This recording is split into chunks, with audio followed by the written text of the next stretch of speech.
અત્યારે નાના હોય કે મોટા કોઈને કોઈ રોગથી પીડાતા હોય, જેમ કે કોઈકને શ્વાસની બીમારી હોય, કોઈકને ચામડીની હોય છે, કોઈકને પાચન તંત્રને લઈને હોય છે, કોઈકને ડાયાબિટીસ હોય, કોઈકને થાઇરોઇડ હોય છે, કોઈકને ટીબી હોય છે.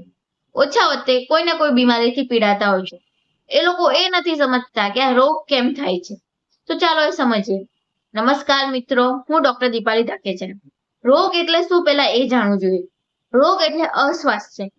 જ્યારે આપણા શરીરનું તંત્ર લયબદ્ધ રીતે કામ કરતું હોય, તેમાં કોઈ પણ જાતનો ખલેલ આવે તો તેની કામગીરીમાં દખલ આવે ત્યારે રોગ ઉત્પન્ન થાય છે. 1974માં WHO દ્વારા કહેવામાં આવેલું છે કે જે માણસ શારીરિક રીતે, માનસિક રીતે અને સ્પિરિચ્યુઅલી બધી જ રીતે મુક્ત હોય છે તો તેને રોગ મુક્ત કહેવામાં આવે છે. ખાલી શારીરિક રીતે કોઈ બી સાઇન એન્ડ સિમ્ટમ ના હોય તો તેને રોગ મુક્ત કહેવામાં આવતા નથી. અત્યારના આધુનિક યુગમાં આપણને કોઈ બી તકલીફ થયો અને ડોક્ટર પાસે જઈએ તો આપણે તરત રિપોર્ટ કરાવી જ લઈએ છીએ અને રિપોર્ટમાં ખબર પડી જાય કે આના લીધે આ તકલીફ થઈ હશે. રોગ થવા માટેના ઘણા બધા પરિબળો જવાબદાર છે, જેમ કે ઇન્ફેક્શન એટલે જેવું કે બેક્ટેરિયલ હોય છે, ફંગલ હોય છે, વાયરલ હોય છે, ચેપી રોગ કે કોઈના સંક્રમણમાં આવવાથી થાય છે, વાતાવરણના લીધે થાય છે, દૂષિત પાણી પીવાથી કે ખાવાથી થતા હોય છે અને અમુક કેમિકલના લીધે બી જવાબદાર હોય છે. આ બધા કારણો રોગ થવા માટે જવાબદાર હોય છે. પણ હોમિયોપેથી સાયન્સ એવું માને છે કે આ પરિબળોની સાથે સાથે આપણી માનસિક સ્થિતિ પણ એટલી જવાબદાર હોય છે. જેવા કે આપણા ઇમોશન છે, ગુસ્સો છે, ચિંતા છે, વધારે પડતો તણાવ છે, ડર છે કે કોઈ નેગેટિવ વસ્તુ જેની ઇમ્પેક્ટ આપણા મગજ ઉપર રહેલી હોય છે, એ પણ રોગ થવા માટે એટલું જ જવાબદારમાં આવે છે.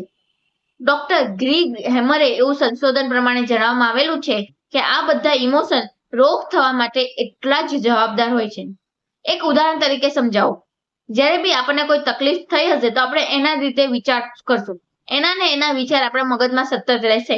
એટલે આપણા મગજના જે નવા સેલ ગ્રોથ થઈએ એ બી એ વિચારને લઈને જ આવશે.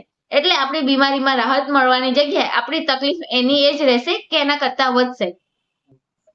જો આપણે બધા એક જ વાતાવરણમાં રહીએ છીએ, એકબીજા સાથે જે ખાઈએ છીએ એ જ આપણે ખાઈએ છીએ, તો આપણને જ કેમ રોગ થાય છે? હોમિયોપેથી સાયન્સ એવું માને છે કે કોઈ બી સુખ હોય કે દુઃખ હોય કે કોઈ બી એવો વિચાર હોય જે આપણા મગજમાંથી ખસતો નથી, એ જ એટલો જવાબદાર છે રોગ કરવા માટે. જો એના માટે જ આપણે સારા વાતાવરણમાં રહીએ, પોઝિટિવ થિંકિંગ કરીએ, તો આપણા રોગના લક્ષણોને ઓછા કરવા માટે એટલું જ જવાબદાર માનવામાં આવે છે. એક કહેવત હતી કે આપણા પૂર્વજો કહેતા હતા, જેવું વિચારશો તેવું પામશો. મતલબ જો સારું વિચારો કે ખરાબ વિચારો, એની અસર તમારા શરીર પર એટલા જ પ્રમાણમાં જોવા બી મળી શકે છે. તો મિત્રો, તમે સમજ્યા ને કે રોગ કેમ થાય છે.